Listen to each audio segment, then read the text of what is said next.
Olá pessoal, sejam bem-vindos de volta ao nosso curso de Vibroacústica Computacional, hoje com a nossa aula número 3.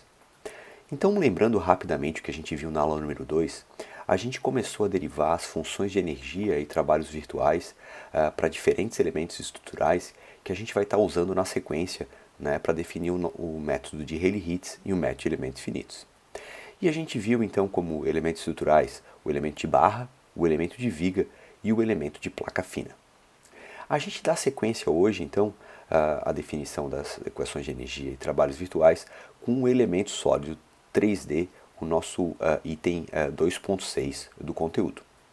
Então, seja aqui então a representação do elemento sólido 3D, então a gente continua nosso sistema de coordenada, x, y, z, onde a gente tem u, o deslocamento em x, v, o deslocamento em y, e w, o deslocamento em z. Então eu represento aqui um elemento sólido genérico, onde estou representando aqui um volume v, e uma superfície que estou representando pela letra S. E eu tenho então, eu posso ter um carregamento aplicado a esse meu elemento na forma aí de Px, Py e Pz, o carregamento em cada uma das direções. No caso do elemento sólido 3D, a gente não precisa fazer nenhuma hipótese com relação ao nosso campo de tensão e deformação, e a gente trabalha então com todos os componentes do tensor sigma e o tensor epsilon, o nosso tensor tensão e o tensor deformação.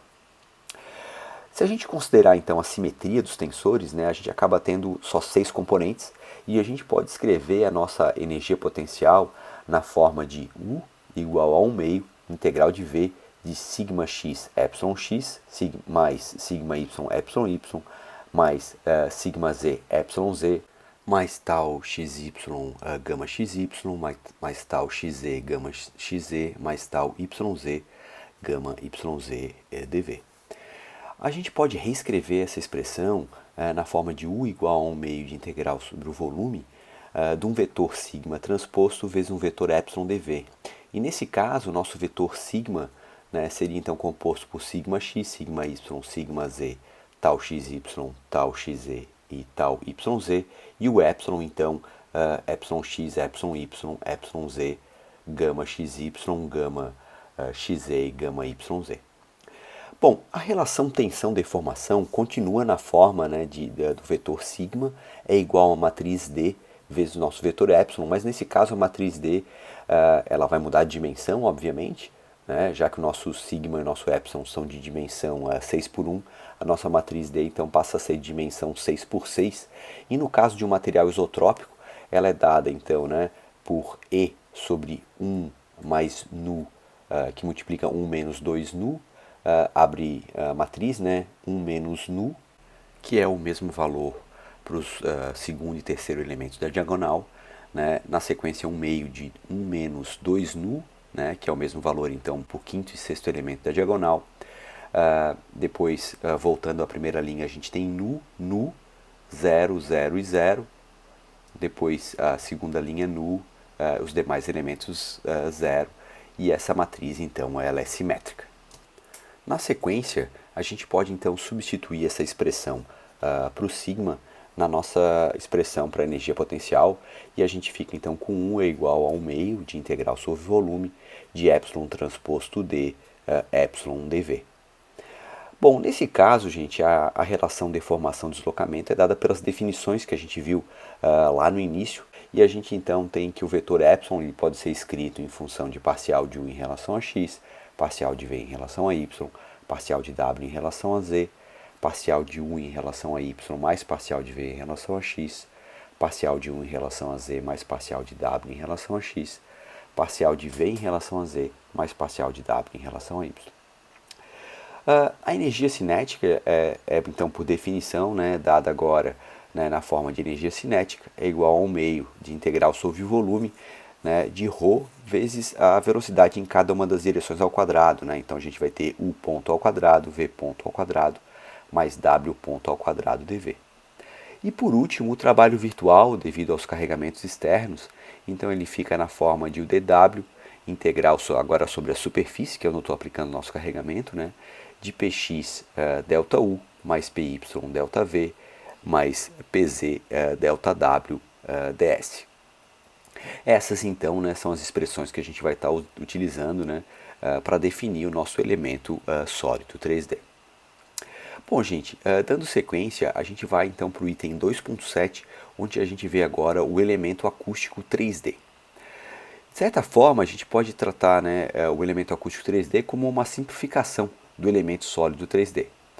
Se a gente desprezar a viscosidade do fluido, a gente vai ter então, né, que tal XY, né, tal XZ e tal YZ são todos iguais a zero. Né?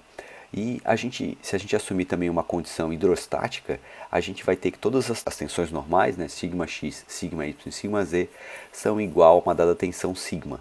Né, como o fluido acaba distribuindo a tensão de forma igual, né, em torno do nosso elemento.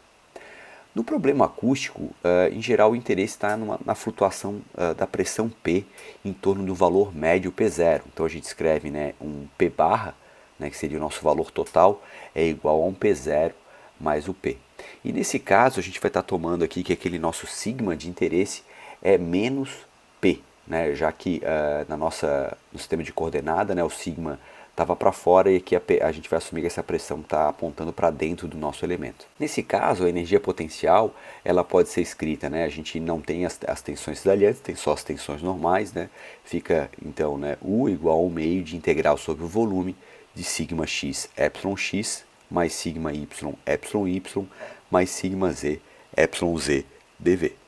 E substituindo cada sigma por menos P, incluindo a definição das nossas deformações, a gente tem que U é igual ao meio de integral sobre o volume de menos P, né, parcial de U em relação a x, mais parcial de V em relação a y, mais parcial de W em relação a z dv. E a gente pode então reescrever o que está entre parênteses como sendo então o divergente do deslocamento U, aqui na forma de um vetor, né, cujas componentes então são U, V e W. Como a gente está interessado em escrever a nossa expressão da energia potencial em termos apenas da pressão, a gente precisa então achar uma relação entre o divergente do deslocamento e a pressão.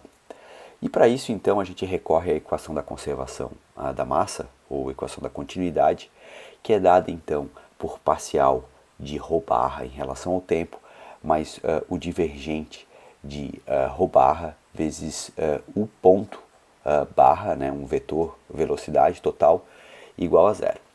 E se a gente aplica um processo de linearização na equação da conservação, né, onde então o ρ barra é igual a um ρ0 mais ρ, né, o P barra é o P0 mais P, como a gente já tinha visto, e esse U ponto barra, esse vetor, é igual a um vetor U0 ponto mais um vetor U ponto, onde os termos que não tem barra, então, são as nossas variáveis acústicas, os termos com zero são os valores médios, né, e os outros, então, com barra são os valores totais.